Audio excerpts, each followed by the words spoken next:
Baksana abi hayvanları. Hayvan göstermiş.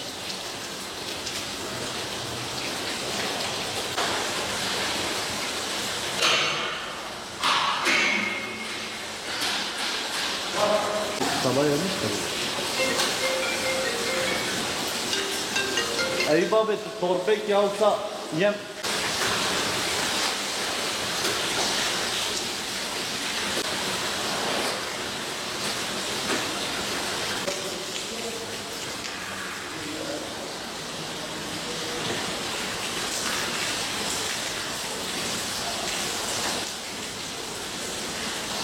Son şeyden şikayetçiyiz. Arpalar yani çok yüksek. Biz geçen seneye göre mesela biz ikinci ayda geçen sene mesela etin kilosu 500 liradan sattık. Yani 500 üstü falan sattık.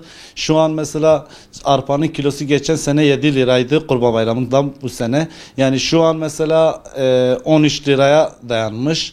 Bir de feni yemi mesela torbası geçen sene biz 270'ten falan alıyorduk. Şu an 370'ten alıyoruz. Şu an 670 falan alıyoruz. Yükseldikçe yani ette herhangi bir zam gelmedi. Yani bu hastalıktan dolayı da hastalıkçı çıktığı zaman şimdi etler yılbaşıya doğru pahalanacak. Yani biz onun beklentisindeyiz. Maliyetler 2 kat artırıldı. Şimdi bir çobana mesela verdiğimiz bir çobana geçen sene 20 liraydı. Şu an normal çiftliğe bakan çobanlar 40-50'den aşağı yok. Yani yaylada da küçük başlarımız var. Küçük başlarda biz yani 120 liraya biz geçen sene 70 bin veriyorduk. Şu an 120 bine veriyoruz. Çoban mesela 120 bine de çoban bulamıyorsun yani ya. Çobanlar yani yok şeyde yok ha. Millet piyasada yok, çobanlar bulamıyor. Zordur.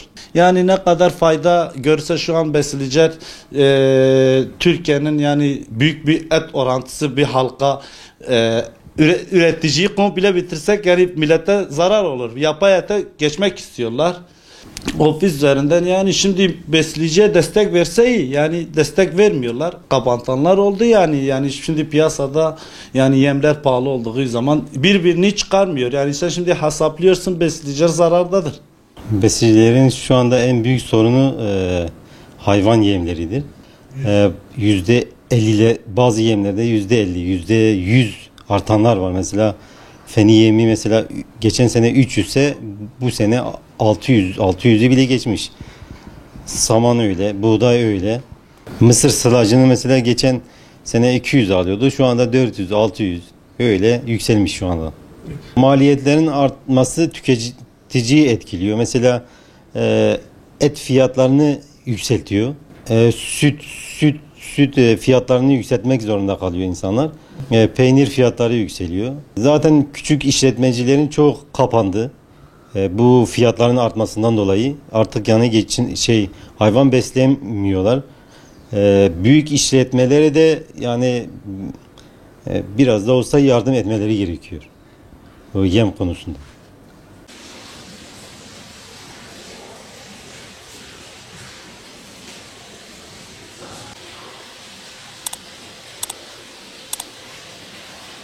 Eyvah.